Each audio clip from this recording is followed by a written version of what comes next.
Hi, I'm Chris Corbell, Hi, I'm Randall Mills. and this is Arts and Entertainment Entertainment. with Chris and Randall. Chris and Randall. That's really good. Yeah, 'cause, hey everybody. So Okay, yeah, so this is our should show first you, episode. as you can tell by the fact there was a delay between the two of us. Uh, Hope you're okay, everybody watching. Hope you're in a safe and warm environment. What is the point of this show? You're probably wondering. Randall, what is the point of this show? Well, we've been friends for how long? Like, I don't know, Almost forever. 20 years, And we which always is talk about frightening. movies and art and stuff, right? Arts and entertainment, yeah. So we're The gonna turn media, all we're, that stuff. we're gonna turn that conversation into a show, right? That's the idea, Yes. right? Because we find it very amusing. Maybe you'll find it amusing. If not, well, you can watch Cats for the next few minutes or something. I saw Cats, by the way, with the You net. did? Yeah, my girlfriend, because she wanted to watch it, and you know what? It's pretty good, actually. Is it really? Yeah, I mean, I don't know. Everybody gives I'm it such a crap. snob. I didn't even see it when it was on Broadway because I Look, just thought that looked too common. back in the 90s, you never seen it all? Well, back in the 90s, they made Nope. they recorded it off the stage. There's like a DVD version of it, and I watched that. Yes, with Betty Buckley. I love Betty Buckley. It's really good. And then if you watch, that's all I've seen. And then I watched the movie. The movie's basically Cats. I mean, Well, they yeah, just did it. it's but okay, before we go any further, I want to hear about this from you. So let's talk. We weren't even supposed to talk about Cats. We were supposed to talk that's about fine. movies We're of going the to talk 60s. about other stuff. We'll talk. Here's the deal with Randall and I. It's very much like we're going to have an agenda, but then Randall's going to say one thing, and we're going to completely abandon the agenda for a little while, or I'm going to say one thing and completely abandon. So it's just kind of improvisational. So Cats, the musical by Andrew Lloyd Webber, based on the T.S. Eliot poem that I don't remember the name of. That was a Broadway musical in the 1980s. Randall just saw the version with the horrifying animatronics, whatever, animation with Taylor Swift, and I don't remember who. There was some janky stuff. I mean, there were some visuals that weren't that great looking, but I mean, there were a lot of visuals that were great looking. Like, for instance, all the Cats actors, they animated all their ears and tails. And it looked great. It was really well done. Really? But then there was all sorts of stuff like jumping through the air and stuff that just looked bad, but some of the backgrounds, but you know, I mean, it was basically like a green screen production. I mean, of course it's going to be rough. Yeah. I mean, what's wrong with that? You don't like it? She was great. By the way, that was the lead. I don't like that at all. I mean, I'll just say it's just Cats this much. Though. It's just like the show, the stage show. It's the same thing. No. Is that your argument? This is a Broadway stage show. Now that is cool. I don't know if you can see it, but see how much cooler that looks? That's much cooler. That's creative. But there's a lot of different Cats. There's a lot of different cats. Realism. It's not realism. That's the thing. I think it's like the uncanny valley. And let's explain the uncanny valley for a moment, right? So that's not the uncanny valley. All right, go ahead. Well, because it is to me, because it's like it looks like a cat, but it's got a human quality. It's like the island of Dr. Moreau, where the guy turns people into animals. All right. To me, it's more like a horror show. Well, you haven't even seen it. I think people made fun of it because they saw a trailer. The makeup with my eyes. But yes, you said it was good. You like it's basically the old stage Cats makeup, and they animated the ears and tails. That's it.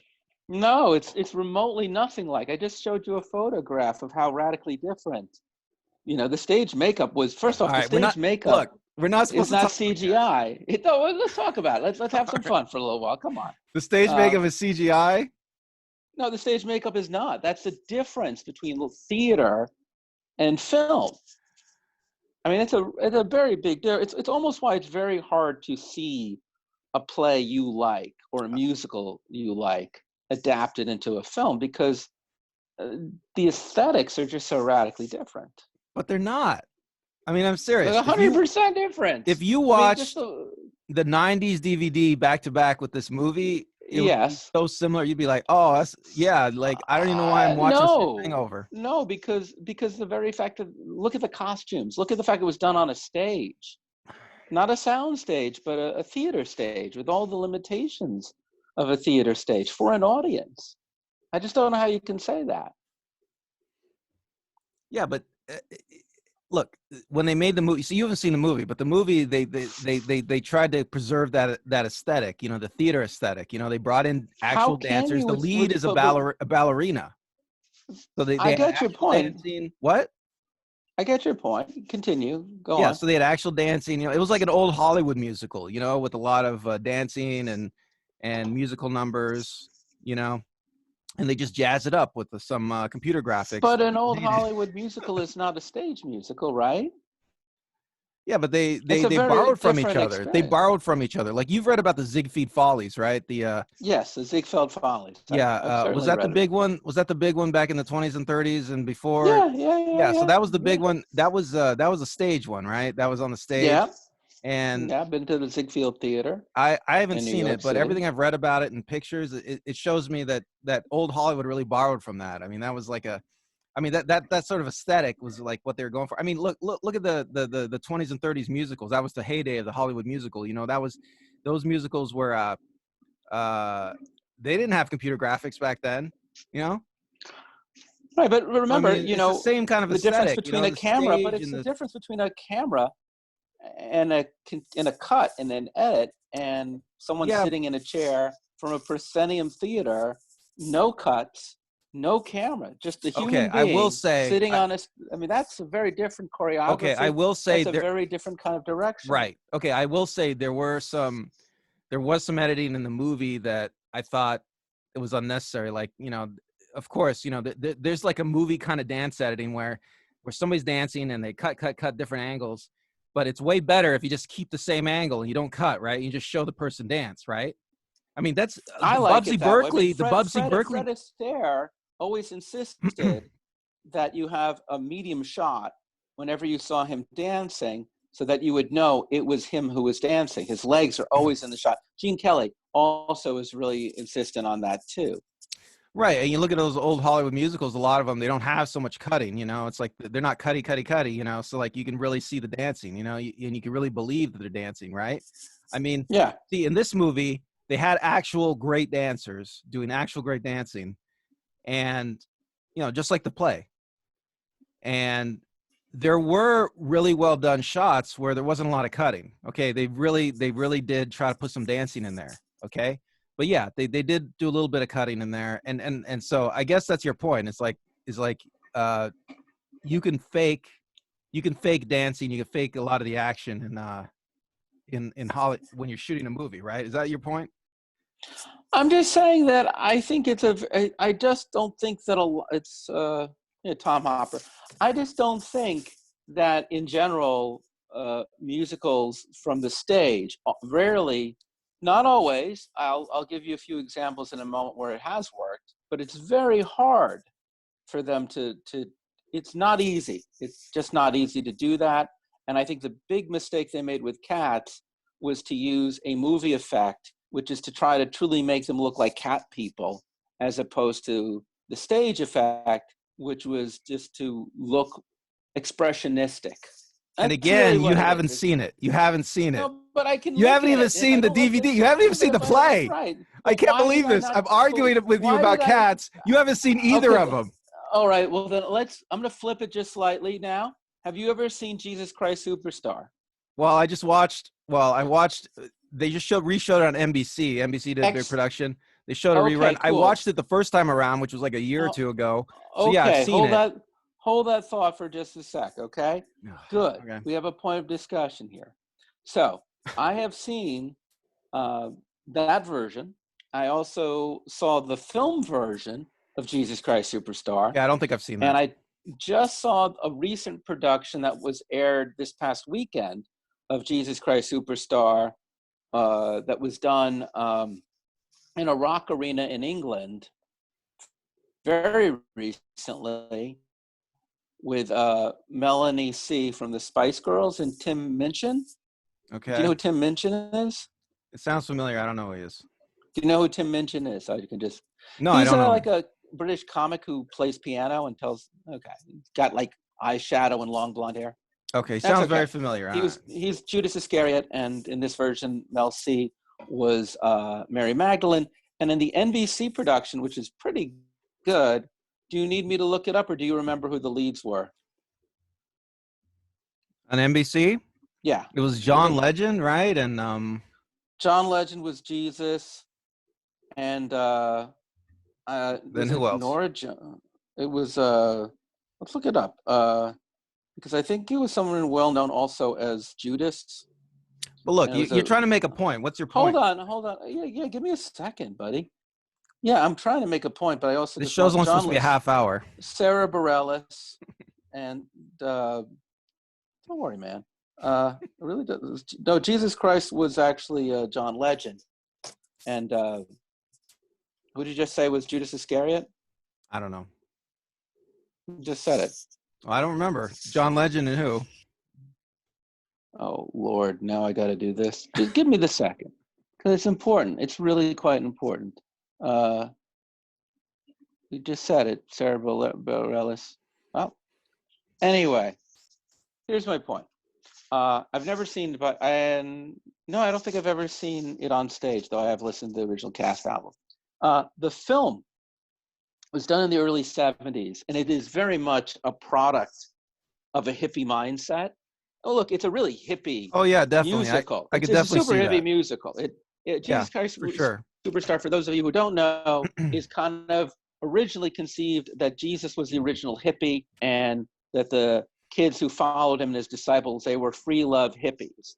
And it was one of the earliest rock musicals. And Judas Iscariot in the original cast album is voiced by a guy named John Lord, who was the lead singer for Deep Purple, a very big 60s acid rock band coming out of England. So it is, it's a very pivotal and important musical. And the film, you should watch it sometime. It's like a stoner film. You know what I'm saying? It's like one of those movies that are so whacked out. And maybe Cats is like this too, where like you can kind of enjoy it on a very camp level. Does that make sense, I can Randall? totally see Jesus Christ Superstar enjoying it on a camp level because it's such a campy idea. I mean, it's Right. And the film has tanks, and it's filmed in the desert, and it's just so it's insane. Cats. It's I'll more look like up if who's you watch Cats, it's more like it's for kids. Like I could totally tell like they're making this movie for kids. You know. yeah. I'm gonna look it up just really quickly to see who directed the film, because it's such a product of the late 60s and hippieism, and it's just so bad. It's so removed from the musical as to just be. I'm just looking it up right now because it's so. I gotta know this. Who directed? Norman Jewison, who did Moonstruck, who was a great director from Canada, did it. So not even a bad director, an excellent director, someone kind of like a Tom Hooper of his day, an Academy Award winning director doing some crazy ass shit. But Tom Hooper. What I Tom gotta Hooper? say, I I I did enjoy the NBC version you saw, and I loved. If you saw it this weekend, it was only being aired this weekend, and I guess every weekend now the national one of these theaters is going to stream for free on YouTube a musical. But I was just, man, this was great. So, uh, what was your take on the NBC one that you saw? Well, like I said, I only watched part of it, but it's funny. You should say, keep talking on my voice. Okay. Well, one of the things that I really think both the NBC version and the version I just saw this weekend did is they did a great job of contemporizing it, bringing it up to the world we live in. And I also thought, and not by accident, it was really well filmed for both the audience in the theater I can't speak to, but for the people watching it at home. I thought that it was a much better way of presenting something that you could sit back in your own TV screen and enjoy, whether it was the NBC version or the English version I just saw. Oh yeah, technically it was very well done. I mean, I'm somebody who, records shows off of live shows off of stages all the time, and Yeah. I could see like how well done it was. I mean, yeah, of course, they know what they're doing So over there. what are the challenges of that, and what did they get right, at least in the NBC version, that made you go, yeah, that kind of works? Well, audio is always the hardest part. A lot of movies, a lot of people don't know this, but a lot of dialogue in movies is re-looped, or they after they shoot it, the actors go in and they record the lines, and it happens way more often than people think, and if you don't really, if you have a trained ear, if you know if you know what it sounds like, you can kind of hear all the re-looping when you watch a movie, and Oh, it's kind of like really? annoying, yeah, because it happens all the time. I watched the behind the scenes, Raiders of the Lost Ark, I Yeah. watched the what is it, the commentary with the commentary on, and I don't know who it was, but like the sound guy or somebody was on it, and he said, get this, he said like 80% of the dialogue in Raiders of the Lost Ark was re-looped. That Can you makes believe sense. that? Also, in these live productions, you've got multiple cameras, you've have handheld cameras, so it's still a continuous take. Well, see, that production, they have, they had to record the audio coming out of the people's mouths, because it's live. So, I mean, that must have been I mean, they have to mic everybody up, and then somebody's got to be mixing it all, and I mean, yeah, it's crazy. And then yeah, and you can see like uh, they had like a 300-degree stage or something, and so they had to Yeah, in the decide where they're going to rounds. put cameras. At one point they had, I'm just remembering this from last year, at one point they had a camera guy walk on stage maybe a couple times, and Yeah, on both uh productions, they do that, where they have cameras on the stage as part of the audience. yeah, I mean, it's quite complicated. Is it And like kind of watching a football game, I guess? yeah, sports, well, yeah, you got it. I mean, sports, obviously they're like the pioneers in it all. I mean, they got all those dozens of cameras like shooting the field and all sorts of things going on. But the thing about sports is audio is not that big of a deal. So like it's probably harder to capture like a play like Jesus Christ Superstar. I Well, mean, that's yeah, and probably yet, like, yeah, because like I watch Saturday Night Live, and every time they have live music, it sucks. They really, really why do. do you say that? The The audio? the mix, yeah, the audio is just weak, and I know it's because it's just not good. I mean, for whatever Really? I reason, look, always thought it was pretty good. No? no, I mean, look, that was the room that originally Arturo Toscanini used to back in the 50s. The NBC orchestra was there, and so I know acoustically it was built for great sound. But there's something, and maybe it's rock and roll, I don't know what, but there's something about the live mix that is always just a little off. I Well, you know remember what? just It's hilarious. watching.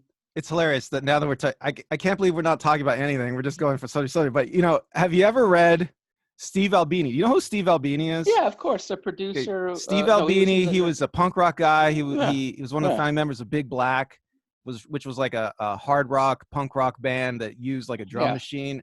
I loved it. I loved their sound. But yeah, Steve Albini, he became like a recording engineer, and he wanted to record yeah. other bands and stuff. And Nirvana. yeah, and he's like philosophically pure, this guy. He's a character, right? But he has this great tract, this great essay he wrote about recording live music, like in a Yeah. studio or on the road, wherever you're going to record it. And and it's been years since I read it, but it's like he starts off by saying that like he says these are the basics that a recording engineer needs to know. I mean, this guy's a total dick. Everybody knows he's a total Yeah. dick, right? So he says, these are the basics a recording engineer needs to know. And it just goes on and on, like hundreds of words about microphones and which microphone you're supposed to use on which instrument. And Hmm. uh, your eyes will just glaze over. You'll just be like, oh, I'll never want to record anything ever again. But yeah, the guy, I mean, that's how complicated it can get. There's like dozens of different kinds of microphones, and each Right, microphone and sounds different on I each feel, I guess instrument. maybe it's just that Saturday Night Live just doesn't budget, or maybe the room is too small, or maybe. Well, I I'm mean, sure I am sure that they just have the same recording setup for every single band that rolls in, and if they change the recording setup for each band, according to like the instrumentation, it'll probably be better. But I doubt they do that. so that's why when it's like something like what I just saw, or the other version of Jesus Christ Superstar, they deliberately do it to that particular Oh, show. right, Jesus Christ Superstar. So yeah, that NBC show. I mean, they would have mic'd just for that show. You know, NBC, Saturday Night Live, they probably have like a standard mic setup for every single act that rolls in, and then they just like use that same thing over and over. Like, yeah, That makes sense. I mean, that explains a lot. I it's like mean, if you see a live show. This is what I wanted to say. If you see a live show, like if you go to see a concert, yeah, that concert you're watching, the sound engineers have probably, I'm gonna imagine, they've probably meticulously crafted all the mic placements and the mic selections, and you know, put them all the appropriate places and tested them, and you know, because they're doing the same show everywhere and it's the same band, right? So yeah, so that so when you go to see a show, you know, if it's high end band with a big staff, you know, the recording has been customized just for that act and that band, you know, and that performance, right?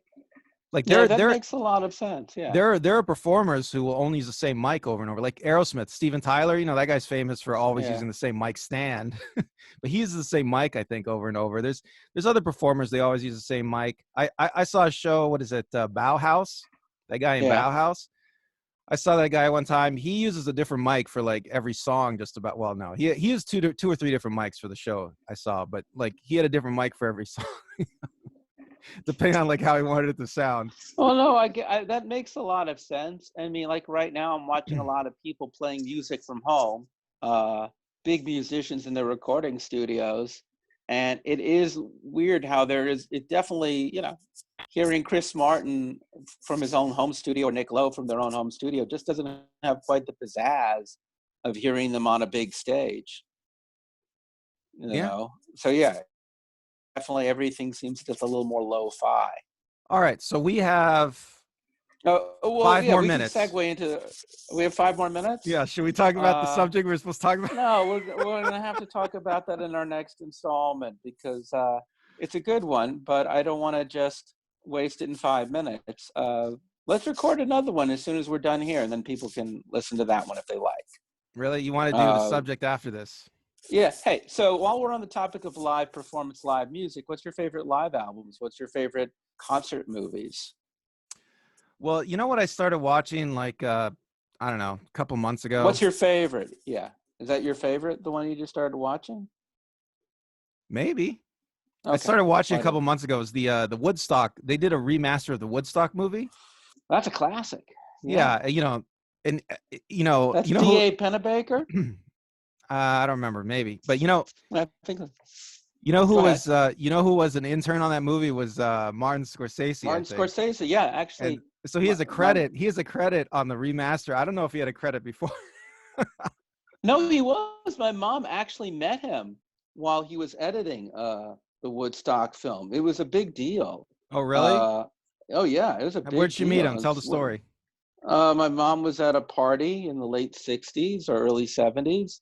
She was introduced to him and he looked very tired. And he said that he had just been busy editing a movie. And I believe he said it was the Woodstock movie. Now I got to see if it was D.A. Pennebaker because I'm a So little crazy that way. are you Was it telling D.A.? me? No, it was Michael Wegdley. Never heard of him. But then again, what do I know? That was your favorite film concert? Well, you should watch it. Well, I have. I've seen it. It's Well, listen, great. I have. Well, the remaster. They redid the sound and everything. I have like a 6.1 audio surround sound home theater system. Sounds great. Whatever. I handpicked all the speakers from thrift stores. Around town. Sounds great. That's pretty But yeah, good. the sound is phenomenal, and it's all the more impressive because I can't imagine. I'm watching this. You watch it and it sounds amazing, and I can't imagine how they recorded it. I mean, how they were using reel-to-reel tape decks, right? They were using reel-to-reel tape Yeah. decks and film cameras, and they're in the mud. It's raining. I don't know how they did it. I mean, it sounds amazing. Well, it's a documentary on that. I would say for myself personally, Jonathan Demme's 1986 Stop Making Sense, You know which what? I was started watching that, the and it's not bad. Talking Heads what? It's not bad. It's all right. It's good. I saw it on first off, I saw it on a big screen. I've seen it on the small screen, but it's very good on the big screen. He filmed it over 2 nights at the Pantages Theater here in Los Angeles. The cameras are on the stages. Yeah, obviously he has better access to audio equipment, but I think there's a lot of things. I like Jonathan Demme's.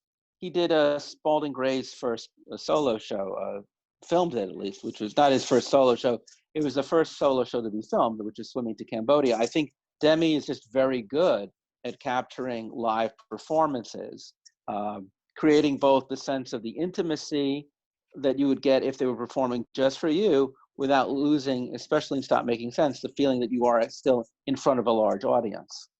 I don't know. I think the Demi's capturing of the band is just adequate in that movie. But no, like, I strongly disagree, and I will take you on this one, because first off, you watched it on a small screen, which that's right. You lose a lot of the composition, you lose a lot of the sound of it, you lose a lot of the experience. You have a good I have a TV, 6.1 so home I know theater you system. You have a good size TV and a great sound system, but in a big theater, in a dark theater with a bunch of other people in the room and giant speakers, it is very, very good at simulating a concert-like experience, which was the goal in 1986 when Demme filmed it. He didn't say, "Oh, I want to really make something that's going to be really good on your VHS." Well, I don't know what they did right in Woodstock, but I feel like the audio in Woodstock is just head and shoulders above almost any other concert movie. I'm not sure why it sounds so great.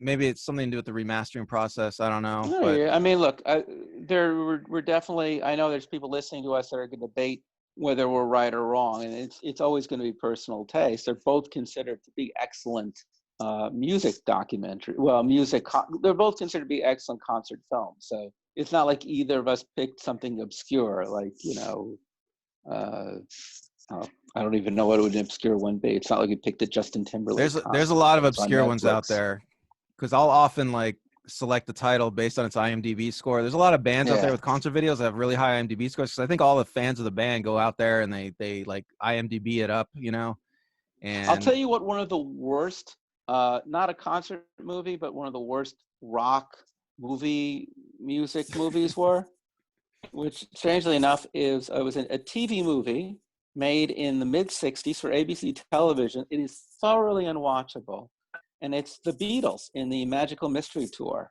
One of my favorite albums, one of my favorite bands, but oh my God, try as I might, and I've tried 3 times to watch a bootleg version of it. It's just exhausting. Yeah, a lot of the Beatles stuff, it's not that good. Like, bullshit. No, like the best Beatles show ever was the Monkees. Am I right? Am I right? You're just no 000. No. I'm just saying, even though they made the wonderful Hard Day's Night, a very amusing Help, the excellent Yellow Submarine, even though they were just very engaging guys in the Concert for Bangladesh is wonderful. There are so many great uses of those guys as a band, as solo artists, but oh my God, that one just is horrifying. Help is not great, but it can't be fun. But the Monkees was good, right? You can agree, right? The Monkees was fun. Yeah, they were fun. Okay. Yeah, they were great. I enjoyed them a lot. We're out of time. Well, you wanted to keep this to a half an hour. We are. So, but the Monkees is a pretty good preview of what our next episode's about. That's right. Monkees. You know the story behind the Monkees, don't you? Why don't you tell it? NBC wanted to catch in on the Beatles fever, and they posted a sign, a wanted ad in Barney's Beanery in West Hollywood for musicians to audition. Did you know that? Barney's Beanery, I didn't know this story. For those of you who are watching, is one of these great, how do you describe Barney's for a sec? It's just an really old bar in the middle of West Hollywood. Well, middle Hollywood. No, man, you got to give it a more than that. It's not just a little old bar. It's a real old bar. It's from like 1919 or something. Right, but in the 60s, it was just a big hangout. It was pool everywhere, bar, burgers, chili, Tex-Mex food, really cheap, really good. And it was just the scene. And Stephen Stills, who was at that time going to, I forgot, was he in he was in another band before he was in Crosby, Stills, Nash. Hey man, I'm Stephen Stills. I'll look it up later. But I remember he told his friend Peter Tork, he saw the ad and he should go out for it. Hey, And Peter, the you rest should go is out for this. history. And yeah, and I'm really fascinated by the Hollywood scene of the 60s, especially the Yeah, me music too. scene. And on our next installment, that is what we're going to be talking about. That's what we were supposed to talk about. We are supposed to talk about today, but we ended up with cats and Andrew Lloyd Webber and live music. So yeah, because you wanted to talk about cats. well, because we were on a good jag. So I'm Chris Corbell. Randall Mills. Thanks for watching. All right. Goodbye. Talk later. Bye.